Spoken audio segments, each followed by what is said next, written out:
নমস্কার, সবাই কেমন আছেন? আশা করি সবাই খুব ভালো আছেন। আমিও খুব ভালো আছি। তো চলুন প্রতিদিনের মতো আজকের ব্লগটা এখন থেকে শুরু করি। ঝলমলে রোদ্দুর, আজকে আকাশ ভরা রোদ। এত রোদ দেখলেই মনে হয় সংসারে যা কিছু জামাকাপড় আছে সব কেচে-কুচে রোদে মেলে দিই, তাই না? যাই হোক, এখন তো আমি কিছুই পারছি না। এগুলো আর ওই বাবা আর আমার মায়ের ওপরে কিছুটা ভরসা হয়ে গেছে। তো বেশিরভাগটাই আর ওই বাবা করেন। বাবাগুলো মা তো দেয়ই, আর এখন যেহেতু অল্প স্বল্প হয় আমি দেওয়ার চেষ্টা করি। তবে যাই হোক, আজকে বেশি তেমন রান্না হয়নি। একটু মাছের মাথা দিয়ে পুঁই শাক হয়েছে আর ডিমের ঝাল। তবে ডিমের ঝালটা একটু বাড়িয়েই বানিয়ে নিয়েছি, রাতের খাবার কিছু বানাবো না, হয়তো শুধু একটু রুটি পরোটা করে নেব, ব্যাস। কারণ সন্ধ্যের পর থেকে বাবু তো বলি একদম আমাকে ছাড়তে চায় না, না ঘুমায় না খেলে, সেই মায়ের কোলে চুপ করে তাকিয়ে বসে থাকে।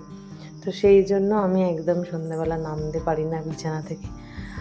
আর ওর বাবা আসলে এখন এক একদিন ওর কোলে যায়, আবার এক একদিন ওর কাছেও খুব বিরক্ত করে, শুধু আমার কাছে চলে আসবে। তো এরকম করে কয়েকদিন আরের বাবা নিজেই দেখে শুনে খাবারটা বানিয়েছিলাম, যে তুমি নিয়ে বসো, আমি দেখছি একটু চেষ্টা করে। তো এরকমভাবে কি আর রোজ হয় বলুন তো? তো সেই কারণেই আজকে আমি এরকম বানিয়ে নিয়েছি।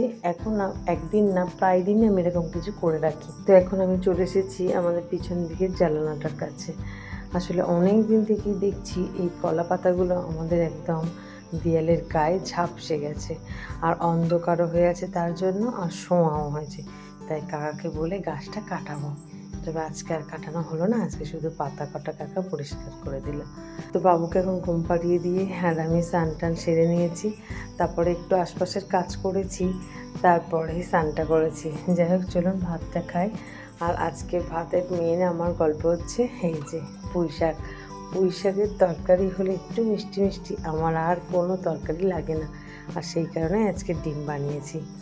যাই হোক, পুঁই শাকের তরকারিটা খেয়ে নিলাম। খেয়ে নিয়ে বাবু যেহেতু ঘুমাচ্ছিল, তাই বাবুর পাশেও আমি একটু শুয়ে ঘুমিয়ে নিলাম। আজকের সন্ধ্যাবেলাতে খাবার হিসাবে বানিয়েছিলাম একটু পরোটা, তার সাথে এখন বানাচ্ছি চিনি রুটি। এর আগেও তো আপনাদেরকে দেখিয়েছি চিনি রুটি বানানোটা কেমন করে। তো আজকে সন্ধ্যার টিফিন চিনি রুটি, তিনজনের তিনটে চিনি রুটি বানিয়ে নিচ্ছি, ব্যাস। আর ওই বাবাও পছন্দ করে, আলুই আর আমিও। কিন্তু শুধু চিনি রুটি খেলে তো হবে না, তার সাথে একটু নিম পাতাও খেতে হবে। কিন্তু সেটা আর খাওয়া হয়ে উঠছে না, জানেন। সকালবেলা এত তাড়াহুড়োর মধ্যে আলির বাবার আর আমার যে নিম পাতার জল করতাম, সেটা এখন আর হচ্ছে না। তবে করতে হবে, জানেন, নাহলে এইভাবে খাওয়া সম্ভব নয়, বেশি দিন খেতে পারবো না, এই আর কি। যাই হোক, চিনি রুটি তো মোটামুটি হয়েই এসেছে, আর ওর বাবাও ডিউটি থেকে চলে এসেছে। তো তিনজনে এখন চিনি রুটিটা খেয়ে নিই। তারপরে রাতের খাবারে তো আছেই ডিম কষা আর একটু পরোটা।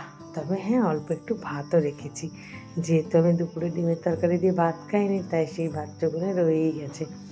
তো চলুন, খেতে খেতে ভিডিওটা আজ এখানেই শেষ করছি। আগামীকাল একটি নতুন ব্লগে আবার দেখা হবে। সবাই সুস্থ থাকবেন, ভালো থাকবেন, সবাইকে ভালো রাখবেন। আর ভিডিওটা কেমন লাগলো অবশ্যই কমেন্ট করে জানাবেন। ভালো লাগলে একটা লাইক, সাবস্ক্রাইব করে পাশে থাকবেন। চলুন, টাটা।